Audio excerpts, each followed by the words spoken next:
Pembangunan infrastruktur saat ini sedang terus berlanjut di negara Indonesia, terutama di kota-kota besar yang padat penduduk. Tujuan dari pembangunan itu sendiri adalah untuk mencapai perubahan yang lebih baik dalam kehidupan bermasyarakat. Salah satu pembangunan infrastruktur yang dibangun di Indonesia adalah pembangunan infrastruktur jembatan. Jembatan berfungsi untuk memudahkan mobilisasi masyarakat dalam melakukan aktivitas sehari-hari. Dalam teknik sipil, jembatan adalah salah satu konstruksi yang wajib kita pelajari dan pahami perencanaannya. Jembatan berfungsi sebagai alat penyeberangan yang menghubungkan dua ruas jalan yang dilalui oleh rintangan. Bagi masyarakat, jembatan merupakan bagian dari infrastruktur dan bertujuan sebagai jalan penghubung dari satu tempat ke tempat lainnya. Maka dari itu, sebagai engineer, sangatlah penting untuk memahami konstruksi perencanaan jembatan. Dan pada kesempatan kali ini, saya akan membahas struktur jembatan pada jembatan PIK 2 yang terletak di Jalan Pantai Indah Kapuk, Kamal Muara, Panjaringan, Jakarta Utara.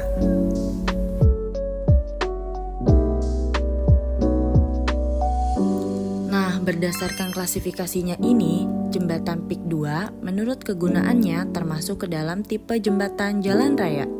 Dan berdasarkan klasifikasi menurut tipe strukturnya, termasuk ke dalam tipe struktur girder beton I atau PCI girder bridge. Wow! Jembatan terdiri dari 3 bagian utama, yakni ada struktur atas, struktur bawah, dan bangunan pelengkap. Mari saya jelaskan struktur atas terlebih dahulu. Struktur atas terdiri dari girder, diafragma, dan lantai jembatan. Girder adalah elemen struktur horizontal yang berfungsi sebagai penopang utama dalam konstruksi jembatan. Girder terletak di antara dua penyangga seperti pilar atau abutmen dan mendistribusikan beban dari permukaan jembatan ke struktur di bawahnya. Tipe girder pada jembatan PIK 2 ini adalah tipe PCI girder atau girder beton prategang. Selanjutnya ada diafragma. Diafragma adalah elemen struktur yang menghubungkan girder dalam jembatan untuk meningkatkan stabilitas dan kekakuan. Diafragma biasanya dipasang secara horizontal dan berfungsi untuk mendistribusikan beban lateral serta mencegah deformasi pada girder akibat gaya lateral seperti angin atau gempa bumi. Selanjutnya ada lantai jembatan. Lantai jembatan adalah permukaan atas jembatan yang digunakan oleh kendaraan dan pejalan kaki.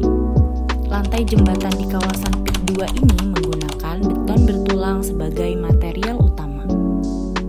Hal ini didasarkan pada analisis struktur pelat lantai jembatan yang menjelaskan bahwa pelat lantai jembatan dirancang untuk mendukung beban hidup dan mati, serta memenuhi standar perencanaan yang berlaku, seperti SNI dan RSNI.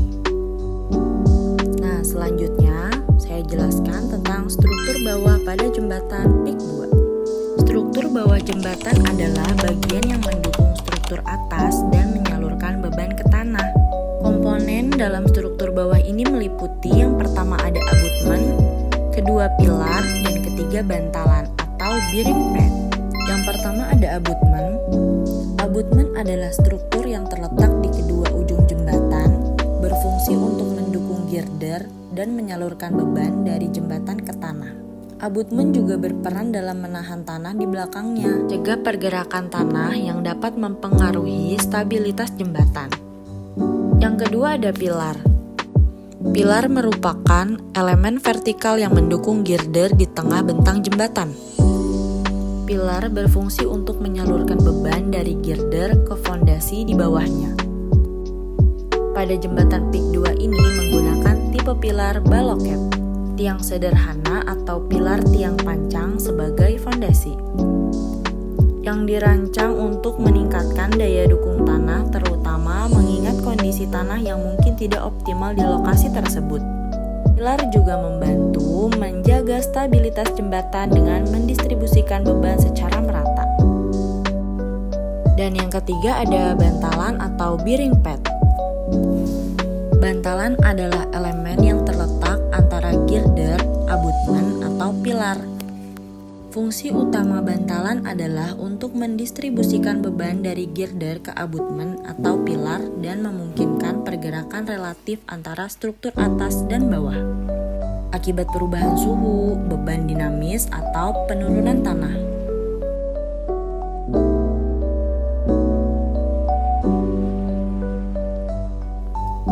Selanjutnya ada bangunan pelengkap. Bangunan pelengkap jembatan adalah elemen-elemen yang berfungsi untuk mendukung, melindungi, dan meningkatkan kinerja jembatan. Elemen ini dirancang untuk memenuhi berbagai kebutuhan fungsional dan keselamatan, serta memastikan kelancaran lalu lintas di sekitar jembatan. Bangunan pelengkap mencakup semua elemen tambahan yang mendukung fungsi dan keamanan jembatan, yang terdiri dari oprit, pipa air, trotoar, sandaran, dan lampu jembatan. Mari kita bahas oprit terlebih dahulu. Oprit adalah bagian dari jalan yang menghubungkan jembatan dengan permukaan jalan di sekitarnya. Oprit berfungsi untuk mengurangi perbedaan tinggi antara jalan dan jembatan, sehingga kendaraan dapat melintas dengan aman dan nyaman. Selanjutnya ada pipa air.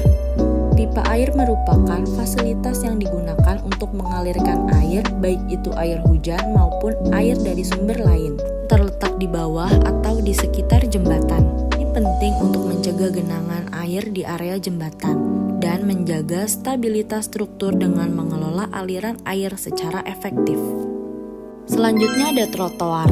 Trotoar adalah jalur pejalan kaki yang terletak di sisi jembatan. Trotoar memberikan ruang aman bagi pejalan kaki untuk melintas tanpa terganggu oleh kendaraan yang melintas di jembatan. Yang keempat ada sandaran di jembatan untuk mencegah kendaraan atau pejalan kaki yang jatuh dari jembatan. Berfungsi sebagai pengaman tambahan, terutama pada jembatan yang memiliki ketinggian atau tepi yang curam. Dan yang terakhir adalah lampu jembatan. Lampu jembatan adalah sistem pencahayaan yang dipasang di sepanjang jalan untuk meningkatkan visibilitas pada malam hari atau dalam kondisi cuaca buruk. Lampu sangat penting untuk keselamatan pengguna jalan, membantu pengemudi melihat dengan jelas saat melintas di atas jembatan.